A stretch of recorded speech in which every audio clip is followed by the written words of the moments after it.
everybody, welcome back to the GamerNerdz. I'm Monica Jolie. Longtime fans of the Resident Evil franchise will feel a sense of deja vu as this game revisits the events of the zombie outbreak that plagued Raccoon City way back when on the original PlayStation. For the first time, gamers get to step into the shoes of the infamous Umbrella Corporation in this squad-based shooter, Resident Evil Operation Raccoon City. Let's see if players should join the cleanup crew or just let this game rot with the undead.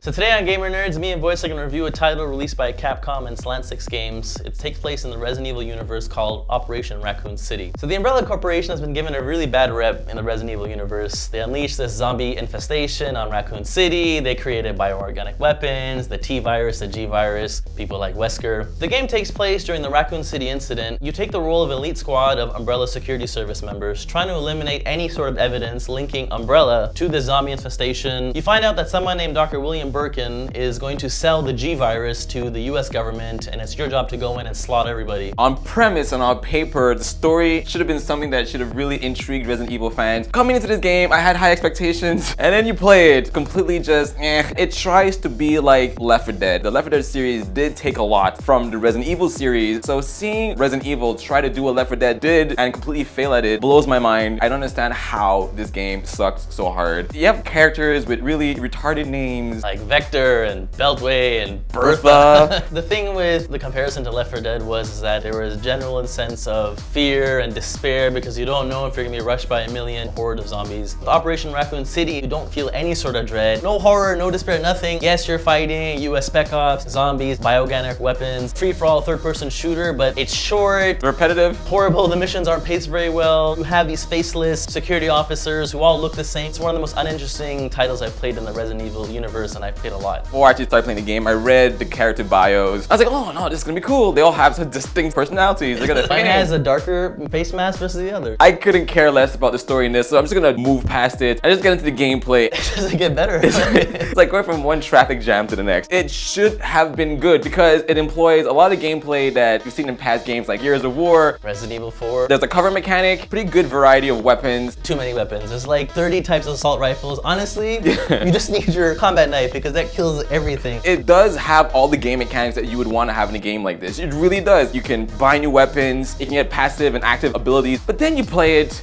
The best way to summarize Resident Evil Operation Raccoon City is take a glass of water, pour some oil, pour some water, pour some other substance. Obviously they don't mix and you see the layers and there's no connection between the layers. The AI in this game is probably the scariest thing about it. Your teammates, they just run on, they get killed, they don't help you. In Resident Evil 5, freaking Shiva would give you a first aid if you sneeze. You could be on the floor dying and they just gonna walk right around in front of you. and they don't rescue you, they don't aid you. You can turn into a zombie and then when you're turning, you have this cure you can use. So there's a lot of really cool game mechanic elements, but they just don't mix well together. The glitches, the AI, aiming mechanic, you can get stuck in a knockdown animation and be killed. In competitive multiplayer, that doesn't help you a lot. It's a poor exercise in gaming. Slant 6, you guys base this on SOCOM, Zipper Interactive, who created SOCOM, they were shut down. Squad-based third-person action shooters is on a knife's edge, and Operation Raccoon City does not help it at all. It's just boring, you just don't care. I actually turn off this game, and when I turn it off, I would rather just sit down and do nothing. I played in multiplayer, I've had glitches where my gun is not even facing straight and it's still shooting straight. I am shocked that someone at Capcom said, this is a good product, we're gonna greenlight it and we're gonna release it to the public because it's clearly finished. Don't waste your money. If someone gives it to you because they're sick of it, then take it, but my God. I don't think we should even spend a lot of time on the AV. Graphically, it's dark.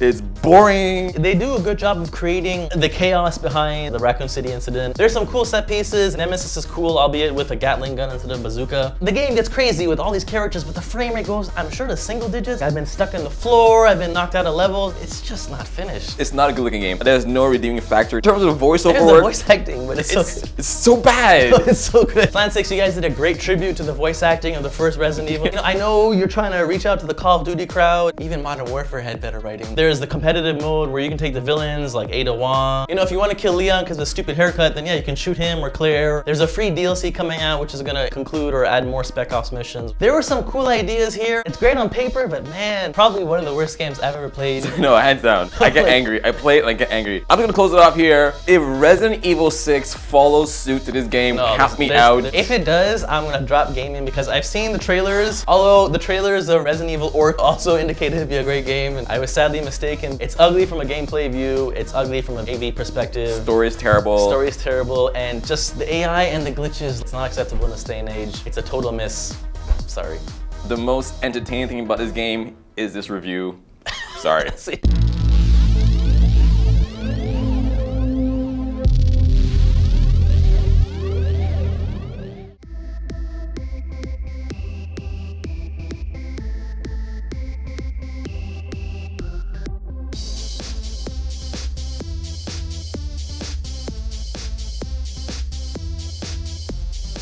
Thanks for watching. I hope you enjoy the show. Don't forget to subscribe. I'm looking forward to reading your comments. See you next time on The GamerNerdz.